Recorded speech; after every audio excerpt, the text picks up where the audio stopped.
سلام سلام كم يتصنحوا فتوى تخاتاتلتنا ببلغمو سلام كخونو لكم نتمنخو أبهلو مربادنا بطعم الزهراب زلو سواد عرو دمان يترا دما أدلاي زبار وتادرا وعد كنا توراتن كتاعد تمدلا خمسة صحيفة تقالي سلو إذا خمزي لكلا دما إيرترا دما ناقورا بسقمدي ساقاقيرا سواد عرب ني إيرترا دما إتي ألو زبار عدكي ناتوراتن فلا دما مس حيل أير إيرتران حيل بحر إيرتران إذا حاخيزو كانت نسواد عرو دما نابي إيرترا بمغنا أبتو ودب أقداس زغوانا نتفتات هكايدا مخانن تقالي سلو بزعباز دما حد عوي حبريتا حيزالكم مسئلوخو بحادو خينا كنرينا كابزو مصالما أول سعيد ما حدا بسراتنا بسرازير كابزلو سدما صمدو سلاسة مساماري كم تقبر أفليتلو صمدو دما تامر سريحيو كل أفريقيا ودما أبون صمدو تسليفو لزبل حبريتا أول سعيد نكافليزير كابزلو كابزو مصالما معبل دمان بريزان سياسة فوركي حدا ملغتي أبصح لي كبل معبل حدا نقر تزاري بلو بزعبازون بحادو خينا كنرينا كمو دما نزيومون كالات مساسولو توستاتي زالكم مسئلخو كسامو وداتاز فيديوون حابركم نصر شمو فتوات تخاتاتلتنا قداما فيديونا دما كنفا دما بزعبا أموغو إيرتران إيتيوبيا زني حلو كناتات بزعبو كنفا حدا ملغتي ندحلا فيزر كابزلو بزعبا زدما حانت فيديو حيزالكم مسئلخو اسكي نزا فيديو دما لايك نور نجمرا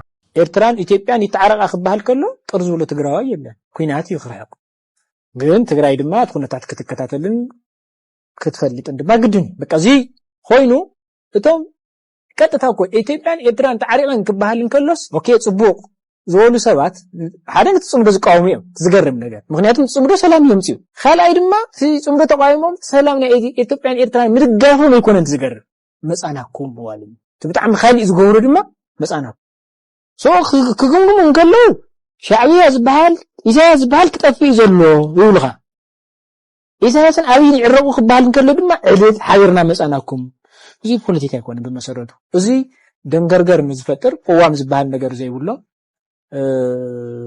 ታይት ጽምዶን ታየም ጽኡ ክርክባትን ታይ ፈጢሩ እናወሉ ሰብ ከዳናግሩ ዝውዕሉ አካላት ብዝተወሰነ መልክዑ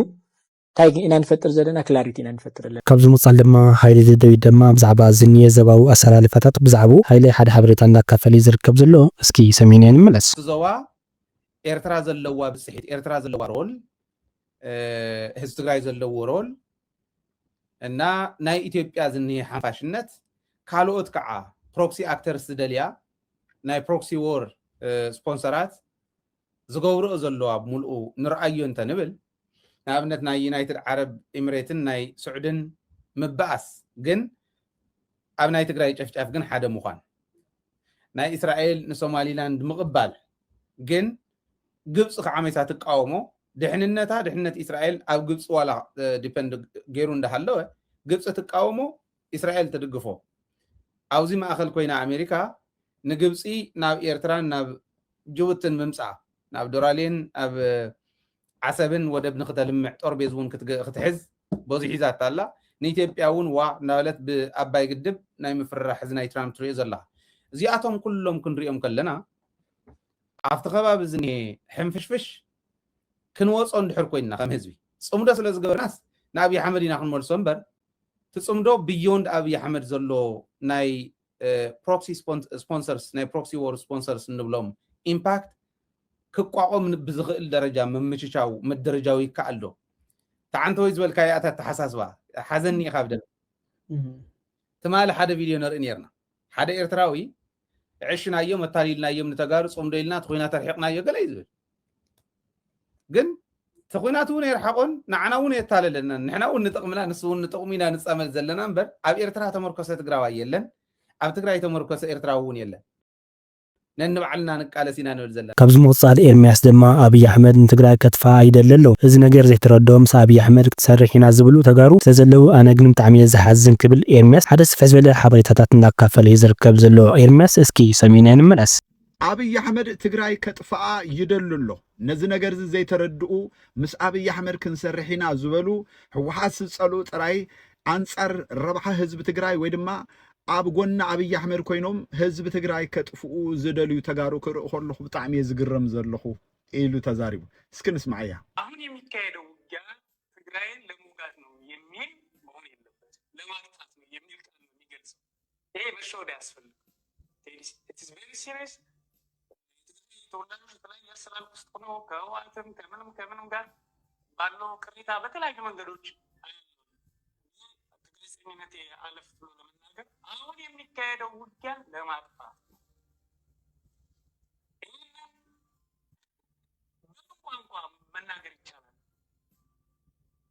እውነት አለው ለካ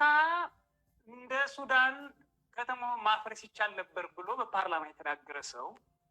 ለካ እንደ ጋዛ ማድረግ ይቻል ነበር ብሎ የተናገረ ሰው ሲገባ ምን ሊያደርግ እንደሚችል 100 አውሮፕላኖች አሉ ብሎ በፓርላማ የሚናገረው አታሸንፉኝም የሚለው መቀየር አለበት የሚለው በፓስተሮችም በሌሎችም አካባቢ እዛ አካባቢ ነቀርሳ ነው መነቅ የካንሰር ባህሪ ያለው ካንሰር ምንድነው ካልተቆረጠ አይደለም የሚል ፍልስፍና ተከትለው ማለት የሚለው ለማጥፋት ነው እምባር ከም ሰማዕኩም ወይ እዚ ሰብዚ እንታይ ዝብል ዘሎ አብይ አህመድ ኣብ ፓርላማ ኮይኑ መንሽሮሲ ቆሪጽካ ኢኻ ወይ ከዓ ካንሰር ቆሪጽካ ኢኻ ተጥፍኦ ዝብል ተዘረባ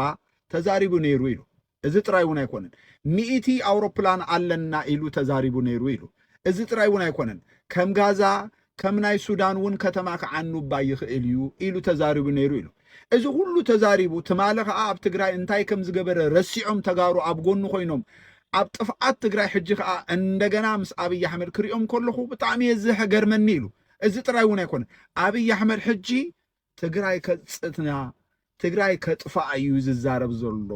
ዝሰርሕ ዘሎ ስለዚ ኣብዚ እዋን እዚ ኩልና ተጋሩ ብሓንሳብ ኢና ደው ክንብል ዝብል ሓሳብ ከዛረበኩም ስለ ዝደለኩ እየ መፅእ ናይ በቃሉ ዘረባ ኢትዮ ፎረም ተዛሪቡ ኣሎ ቴዲ ሪዮት እውን ተዛሪቡሎ ኣብዚ እዋን እዚኣ ዲያስፖራ ኮይንኩም ኣብ እቲ ትማሊ ዝነበረ ናይ ትግራይ ኩናት ኣብ ጎኒ ህዝብኩም ገጥ ኢልኩም መኪትኩም ከም ዝነበርኩም ሕጂ ከዓ ከምኡ እንተዘይገርኩም ተድሕንዎ ህዝቢ የለን አብይ አህመድ ንስኩም ምስኡ ስለ ትሰርሑ ዝድንግጸሉ ህዝቢ ትግራይ አሎ ኢልኩም ተሓስቡ ተኮንኩም አእምሮኩም ፈትሽዎ ጥራይ ዝብል አለው አዲስ አበባ ተወሊዶም ወይ ከዓ ኣብዚ ካብ ትግራይ ወፃኢ ተወሊዶም ዝዓበዩ ኣብዚ እዋን እዚ ምስ አብይ አህመድ ምስራሕ ዝሸና ዝብሉ ብዙሓት እዮም ብፍላይቶም ኣብ ኤርትራ ተወሊዶም ዝዓበዩ እሞ ዝተሰጉ ከዓ ትግራይ ዋላ ተጥፋ ኤርትራ ብፍላይ ከዓ ትገርመኩም አብይ አህመድ ምስኡን ሰርሕና ዝብሉ ዘለውሲ ንኤርትራ እውን ክወግእ መሲልዎም ኮይኑ ይገርም ይጣ ግን ህዝቢ ትግራይ ይሕዝንና ኣነ ካብ አብይ አህመድ ሲ ሎሚ ንህዝቢ ትግራይ ጠሊሞም ምስ አብይ አህመድ ኣብ ጥፍኣት ህዝቢ ትግራይ ዝሰርሑ ዘለዎ ተጋሩ ሕሙማት እዮም ካብዚ ወፃል ድማ ማዕበል ድማ ናብ ፕሬዚዳንት ኢሳያስ አፈወርቂ ኣብፅሑለይ ክብል ማዕበል ሓደ ዘረባ እናተዛረበ ዝርከብ ዘሎ እስኪ እንታይ ዝብሉ ዘሎ ሰሚዕና ንመለስ ንኢሳያስ እዚ ኣብፅሑለይ ኢኹም ክቡር ፕሬዚደንት ሃገረ ኤርትራ ኣቶ ኢሳያስ አፈወርቂ ስዑድያ ጠሊማ ስለ ዘላ ብዝሓዝካየን ዓደታት ጠልማኻ ስለ ዘለዋ እታ ሓንቲ እስኻ ትውንና ፀርፊ ስለ ዝኾነት ኣንቲ ጠላም ኣንቲ መሻረዊት ኣንቲ ቀናዕ ዝብላ 4 ወይ 5 ፀርፍታት ከተዳልወልና ብትሕቲ ንሓትት እሱ እዩ ዘለካ ስዑድያ ዛ መሻረዊት ሲ ጠሊማትካ ከምተን ዝጠለማ እሞ እታ ሓንቲ ዘላትካ ኒኩለር ዝኾነ ፀርፊ ኣብዛ ናይ ባፅዕ እንድሕር ተተኻይዳታ ናይ ባፅዕ ከይትርስዓ 4 እየን መቑሺ ተወሲኽካሉ ናይ ፅላእኒ 5 ኮና ጠላም ሓንቲ ላትካ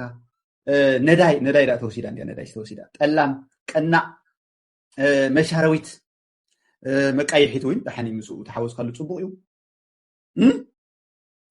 ኣንቲ መሳፊሒት ካበላ መሳፊሕ ምስኦም ትኸይድ እዚአን ፅረፋ ኢኻ ንስዑዲ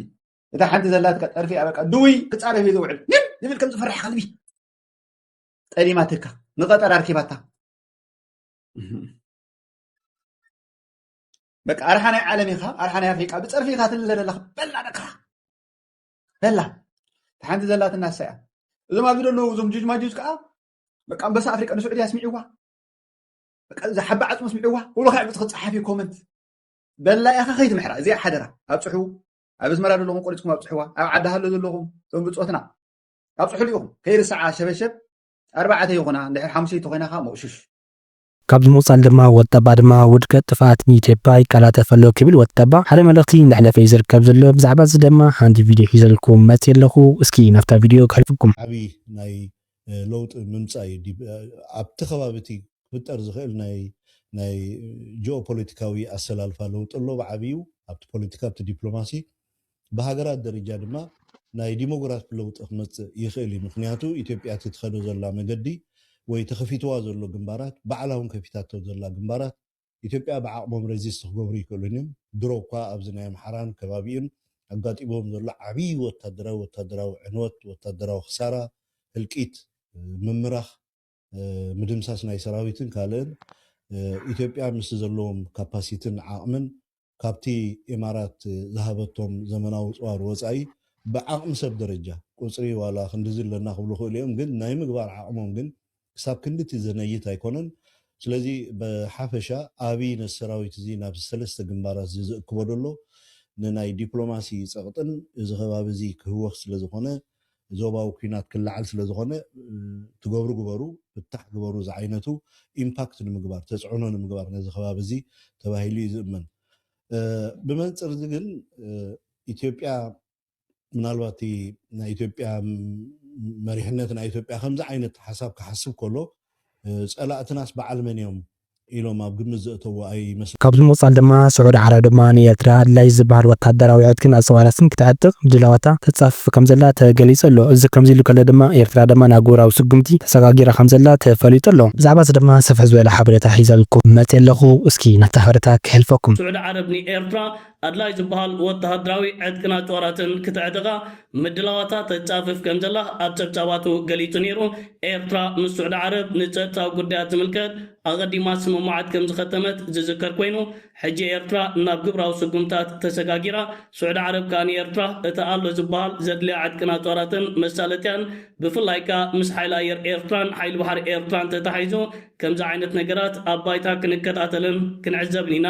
ንወደብ ዓሰብን ወደብ ባፅዕን ዝምልከት እውን ትካላት ናይ ስዑድ ዓረብ ናብ ኤርትራ ብምቕናዕ ኣብቲ ወደባት ኣገዳሲ ንጥፈታት ከሰላስሉ ትፅቢት ተነቢሩ ይርከብ ኣሎ እዚ ትማሊ ኣብ ከተማ ኣስመራ ተኻይዱ ዝርከብ ዘሎ ከምዚ ዓይነት ወሳነ ርክባት ብዓይነቱ ፍሉይን ኣገዳስን ኮይኑ ይርከብ ክልቲኦም ወገናት እውን ኣብቲ ጨብጫባት ከም ዝተገልጸ እቲ ዝተኻየደ ስምምዓት ብቕልጡፍ ኣብ ባይታ ንክትግበርዮም ተሰማሚዖም ዝርከብ ዘሎ እሽሞ ፍትዋት ተኸታተልትና ንልምዓት ዝበለና ሓበሬታ ነዚዩ ይመስል ነይሩ ክሳብ ቀፃሊ ብሓድሽ ዝንራኸብ ድምፃኹም ላይክ ምባር ከይትርስዑ ሰናይ ግዜ